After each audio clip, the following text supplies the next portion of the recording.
Hello everyone, welcome back to my channel. As you know, I'm Elizabeth Molina, your beauty guru. If you haven't already hit the subscribe button, you know what to do. Hit that subscribe button below. I don't know where it's gonna be, but it's there somewhere. And if you haven't already shared this with someone, please do so now. Thank you so much. So today's topic is super exciting. I have been getting so many requests about this, and honestly, I've been getting a little bit exhausted answering the same questions. So my DMs on Instagram have been flooded since the pandemic has started. And before, I've had a few requests and a few questions from certain clients, but as a whole nation, we are all experiencing the same thing. So I figured, why not make a video of my most asked questions or frequently asked questions about the same issue and topic. So we are talking about MASKNE, which is mass acne, and it's a new term that we're using because we are all on some level suffering from skin irritation from the masks that we're wearing. So I want to shed a little bit of light on that and what that is, how to prevent it from happening. I will have other episodes when I will be going in deeper with different things and getting some experts on, but as of right now, I want to give you some of the most frequently asked questions, and I want to try to help you to prevent the mass acne and to help solve some of the issues and concerns. So here we go.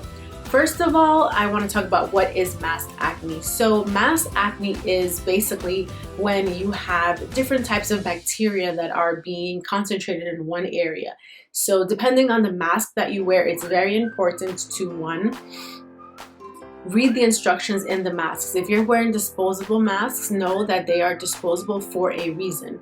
Not because it's cheaper to buy a box, but because they are supposed to be disposed. So depending on the mask that you buy, they have a not a expiration, but which they do as well, but it says used for 2 hours, used for 4 hours, used for 6 hours, used for 8 hours. So be aware of that when you buy your masks and look into that. Also, I want to talk about the type of masks. I'm gonna have a whole video on all the different fabrics and which fabrics are better and why you need specific ones to help you prevent any irritation or skin acne.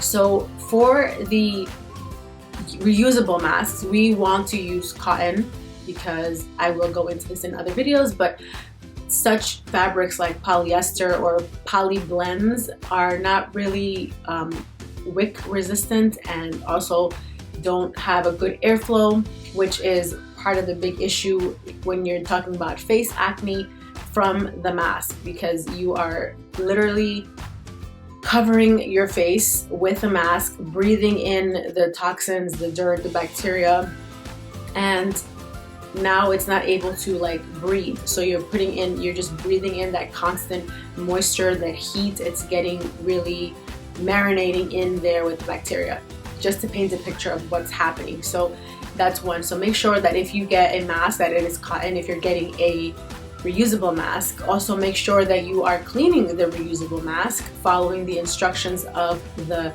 company you are buying the masks from. Just make sure to do your research, and also, do not reuse a mask without washing it. It is very important, if you get a reusable mask, to try to wash it after every single use. If you are not able to, you can spray it with alcohol for the time being, but be aware of that you want to rotate between disposable and something that is reusable. And also, this all depends on what your activity is, right? If you're just gonna go grocery shopping, then it makes sense to wear a disposable mask because you're going to be only using it for a very short time. You should not be wearing this driving. Again, however, follow the guidelines, because I am not here to tell you what to do. I want everybody to be safe and to feel comfortable with what they're doing and how to keep themselves and their families safe. So again, just be mindful of when you're wearing your mask and when you are required to wear it and when you're not required to wear it. Like in your car, I don't see the reason to wear it, but again, to each his own. And if you're by yourself in the car, especially if you're with other people, and that's another that's another issue. But if you're driving by yourself, I see a lot of people just drive with this mask on all day. And so the problem that can occur is that you are, first of all, wearing a mask, a disposable mask that has an expiration date. Let's say it's a 2-hour use. And these masks should in no way, shape, or form be worn if they are damp, if they are wet, and if it's too hot, because then you're doing nothing but making yourself really sick. In terms of what, it's not that you're doing nothing, it's that you're just creating a unsanitary environment, and it's not healthy for you. So be mindful of that. And also, like, even if you are getting a mask that's like a 6-hour use mask, like if you're a healthcare professional, you know this already. If your mask is really damp, you change it. You're not supposed to be wearing that because you're not helping yourself or helping others. So be mindful of all these things. Also, if you are wearing like some sort of handkerchief or scarf or homemade type of like, I see these ski masks that people are using, it's all great, but also make sure to wash it thoroughly. Make sure that you're not repeating, like wearing this thing for many days, because not only does that harbor and keep bacteria, depending on the fabric, bacteria can live on certain fabrics for an extended amount of time, depending on the fabric, depending on how much the fabric can carry the bacteria. But I'm not going to get into this fabric stuff right now because I want to give you some hard fact. Why we get acne from the masks. One, there is airflow restriction. What does that mean? That means that your face is being covered so that you're not spreading and you're not taking on different bacteria. So you're keeping all this carbon monoxide covered in your face. You're literally hovering over it, and it's just like a really damp environment, and there's not a lot of air, fresh air coming in. So that could, that's one. Two, because this is happening, you are now flooding or inundating your face, the circumference of where your mask is, with different kinds of mucosa, like nasal mucosa, which is a completely different kind of bacteria and viruses and pathogens that can occur, that can be there like just lingering or just it's normal. And then there's oral mucosa. And so you're talking about getting a mix of poor airflow, poor ventilation, which is why the fabric is so important, and also knowing if you have a disposable one, how long is it good for, because that's important, right? And also, so now you have that situation going on, and there's like bacteria brewing in there, there's fungus, there's yeast, there's all kinds of things coming from your nasal passages and from your oral hygiene. Let's say your health, your teeth, your tongue, there's a lot of bacteria on there. So now it's all being combined and it's being sealed basically here, and you're cooking it when you're breathing out, it's warm. So it's like a combination for acne, like hardcore acne. So that's one. Number two, I want to talk about, so that's one of the main reasons why we're talking about like the type of mask. We're talking about oral hygiene, we're talking about your nasal passages, if you've had infections, etc., only you know. But like, I just want you to think about these things in the back of your mind, because I always stress about hygiene. So this is where hygiene plays the biggest role for all of us. I'm trying to be as quick as possible because I said that I was going to make my videos 5 to 6 minutes, maybe 10 max, and they're like going for 20 minutes. So I think if I speak really fast, that might happen. And I also may not bore you to death. So when we talk about the acne from the mask, because I get a lot of questions from a lot of people and I get a lot of pictures, and thank you so much for sending me all these questions and pictures, and I'm glad I can help you. I hope that this video answers a lot of the things that I talk about and the private messages, but I want to make sure that everyone has access to these questions. So number two is how to properly clean your skin and prepare your skin for going out and about your day in a mask. So one, again, it depends on what your job is. If you're working every day, you have to be out there. Your mask routine or your daily routine for skincare is very different than somebody who is just going to the groceries. So for somebody who's wearing a mask for more than 4 to 6 hours a day, you basically want to break up with your makeup. Yes, I said that. Break up with your makeup, because first of all, wearing makeup in the summer is always like really clogging your pores. It's really, it just doesn't feel good, at least for me. And I don't know anyone who says they love to wear makeup in the summer. Your skin feels very congested. It feels very heavy. It just feels like you have an extra layer. And living in New York, the air is already pretty muggy, and you don't want to feel that extra layer of mug on your face. So plus you're sweating, you're like, it's also like a recipe for acne, because you're sweating, you're not letting the skin breathe properly. Now the makeup is trapping that on. And let's not even talk about if you cleaned your tools, if you cleaned your makeup palette, like it goes in deep, this hygiene stuff. So if you're working for more than 4 to 6 hours, then you want to just really always be using a gentle cleanser morning and night. First of all, everyone, this is not for just people who are working 4 to 6 hours with a mask on or more.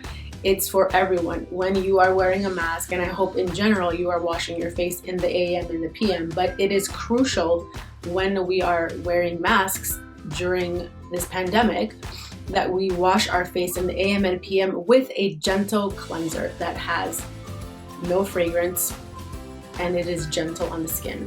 Why? Because your skin is already pretty irritated with the mask, with the fabric. We don't know if you're allergic to the fabric, if you're allergic to the disposable fabrics ingredients, so you need to really be mindful of what is coming in contact with your skin, because I've had a lot of friends who had lots of breakouts because of the fabric of the skin and it being too abrasive on their skin. Remember, it's rubbing on your face, whether you think it is or not, and it makes a difference. So be mindful of these things when you are purchasing your masks, when you are doing your beauty treatment and waking up. Secondly, when you are preparing for your skincare routine in the morning and in the night, you also want to always follow up with a toner. And even now, it is so important to follow up with a toner, because your face is already pretty dealing with a lot of things, like adding this extra layer of wearing this mask for our protection. So the skin's pH is already being disturbed with the carbon dioxide. Did I say monoxide before? Well, carbon dioxide that we're breathing out. It's not used to that. The skin is not used to getting that back on its face.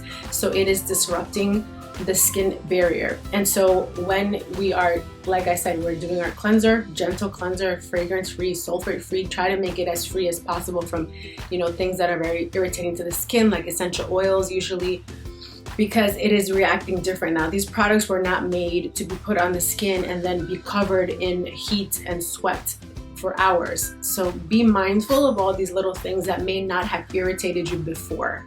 So try to keep your products really clean.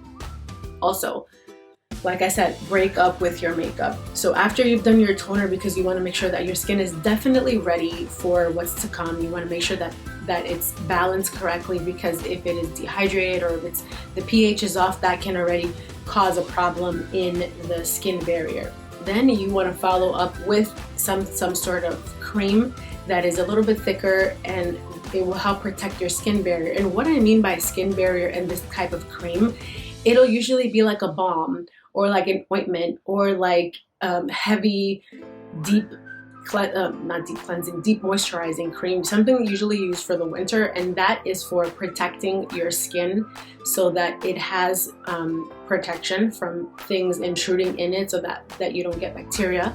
And also what it does is it helps keep the barrier so that you can keep hydrated, because dehydration is really something that causes a lot of this issue with the air, and just having restricted airflow and being dehydrated does not help. And always, as you know, hydration is key to having great skin, no matter what the climate is and what we're going through. Hydration is your best friend. So drink lots of water and try to stay clean. So once you have that ready, also do not put on lipstick.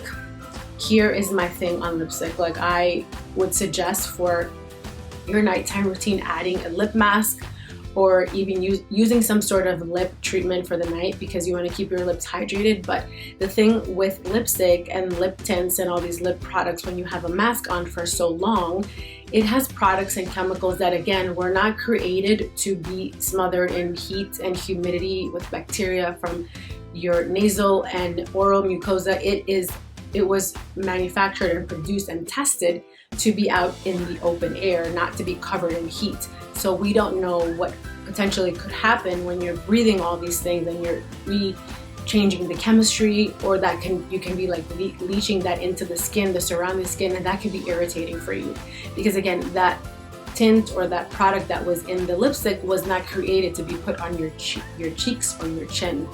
So keep that in mind as well. I know I'm trying to keep this short and sweet, but there's so much information I want to share with you guys. So we have that for AM and PM. Also for PM, you want to make sure, obviously like in the daytime, wear sunscreen. You know, that's really important if you're like walking from place to place, but it is really important to really, like, we want to stress gentle cleanser, we want to stress toner, and we want to stress some sort of thicker like ointment or balm to protect the skin barrier, because that will be very helpful in terms of not letting bacteria get inside the skin and keeping the hydration in, so it locks it and seals it up. That's pretty much it. If you can avoid wearing makeup, amazing. If you need to, just try to do your eyes, because you're going to be covered anyways. I think it's a blessing in disguise. We don't have to put on our full faces on anymore.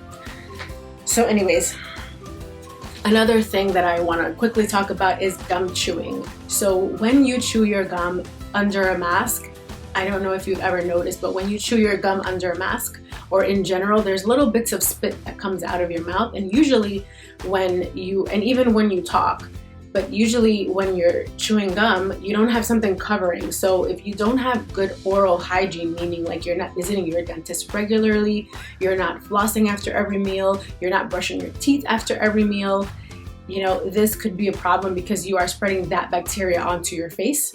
And chewing gum under a mask gives you a higher chance of getting more acne, just due to the fact that there's a lot of bacteria in your mouth. There's a lot of good bacteria and there's a lot of bad bacteria.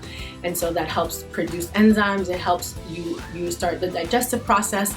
But unfortunately, there are also bacteria that are not amazing in your mouth, that are not for your skin's pH, that are not for your skin's bacteria, and your skin doesn't like it. So it's very irritating. So just keep that in mind when you're chewing gum. If you need to have something in your mouth, have a mint, keep your mouth closed in your mask. Again, this is for people who are wearing their masks for longer periods of time. Let's see.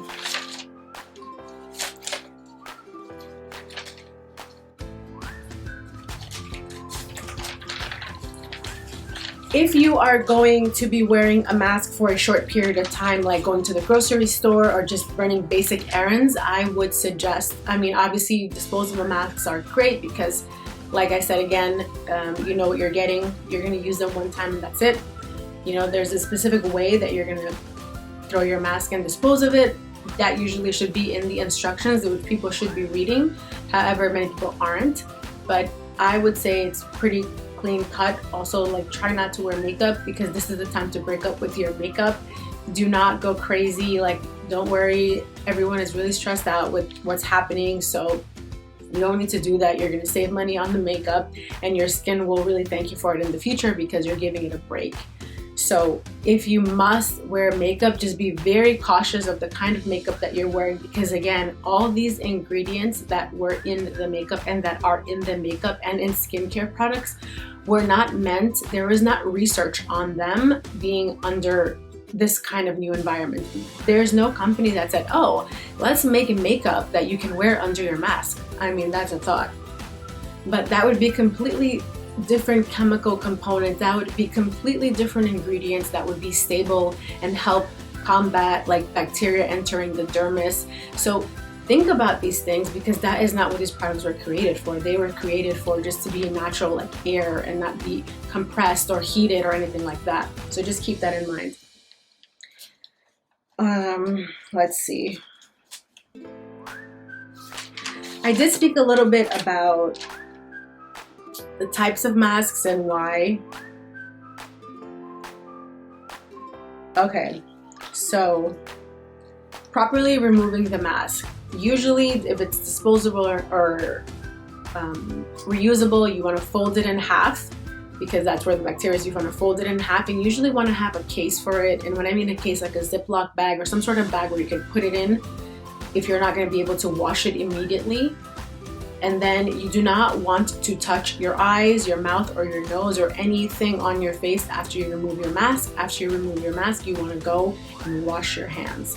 That is a proper protocol for removing your mask. You fold it in half so that the inside where you are breathing is not out in the open, spreading germs or receiving germs. And that has a lot to do with spreading of acne, because a lot of people just leave it open and then they put it back on their faces, and that's not the point of the masks, and especially if they're disposable. Now, if you're like going to do a few errands and you're getting in your car, then I would suggest making some sort of little alcohol spray or something with hydrogen peroxide. I'm going to be making another video on these two little DIYs that I have that will help prevent the bacteria. I mean, again, these are just my DIY hacks. This is not like CDC standards or anything like that. I mean, I have like, obviously I have chemical backings on this, like meaning that chemists came up with these formulas and they actually work, but they're just not approved, not that I know of, but these are just my hacks. So anyways, you can carry these little bottles with you, which I have. I'm going to show you guys. I'm going to do a little video of them. And basically you can squirt the masks in between your usings for the day if you must wear the same mask. If you're not able to financially have so many masks on you, because they are expensive, especially the disposable ones, you can go through quite a few when you're doing your trips, if you're doing many at once. Like in the beginning of the pandemic, I went through maybe 4 to 6 masks per trip, because I had to go to different places, and so I put the mask away, I disposed of it properly, and then I would wash my hands and then do the whole thing again, get a new mask and put it on, and because I was just didn't want to not have the proper hygiene or the proper protocol. It just didn't make sense to me that I would go outside, put my mask on, drive on it with my car, touch my steering wheel. Like, that just didn't make sense to me. What made sense to me was, I'm gonna go do my errands. Before I get in my car, dispose of it in a Ziploc bag that I had named, trash. And then I had another bag where it was like clean, disposable masks. And I would take it off, put it in there. Before I got to my car, I had my little spray. I would spray my hands. Before anything, I would spray the car handle. Once I got in the car, I sprayed the steering wheel with this spray that I made, which I will give you the recipe for. And then I would drive to my next stop and then spray everything again and put on a new mask. So that was my technique, and I had gloves on sometimes, and whenever I was able to, I had the gloves on and I did the whole thing over again. But again, it didn't make sense to me, and it does not make sense to me on a logical perspective. Why would you go into a place where you are afraid for this bacteria, the infection, to virus to enter your body, right, and take you as a host, and then you will be wearing the same mask in your car that you're not supposed to be wearing, and you're gonna keep on touching your steering wheel and all these things. It just, from a logical perspective, it didn't make sense. Like, if you could take a mask with glitter and put a whole bunch of glitter on it and just drive around and see how much glitter gets on everywhere, it doesn't make sense. So I would always dispose of it before I got to my next place. So that's just something I sidetracked on that. But so when you're doing that, if you must use the same mask for the same day, like if you just don't have any extra masks, I would highly suggest getting some sort of spray where you can spray the inside of the mask and put it on wherever you're gonna put it to store it until your next stop. So those are my basics. Also, last thing before I let you guys go on MASKNE is washing the mask. So when you wash your mask, your reusable masks, you want to make sure that you're washing it with a detergent that is fragrant free, and you want to make sure that you wash it in hot water, because this will really help get the bacteria out. And you don't want to have anything with fragrance or any like fabric softeners. Don't put fabric softeners in the dryer if you're going to put your reusable mask, because these fragrances, again, are very irritating to your skin, and you want to avoid anything that's super scenty or exotic, this is also not the time to be trying on new products or like new interesting things that smell amazing, because these fragrances are super irritating to your skin. Now, when we're not wearing masks, I'm all for trying and experimenting things, but this is just not the time. So I hope this was helpful in terms of finding out what to do for your acne, for your maskne, sorry. And let me know what you guys think. And if you have any more questions, you know what to do. Comment below. I'm more than happy to answer what you can do to help prevent this maskne from happening. And I would say one of the key takeaways is to gentle cleanse AM and PM, toner AM and PM, and wearing a heavier moisturizer, something like a beauty balm or an ointment, just to make sure that the skin barrier is fully intact and unbreakable, because that is the best way to protect your skin. And lastly, please stay hydrated, because hydration is key to good skincare. Anyways guys, see you guys tomorrow with more masked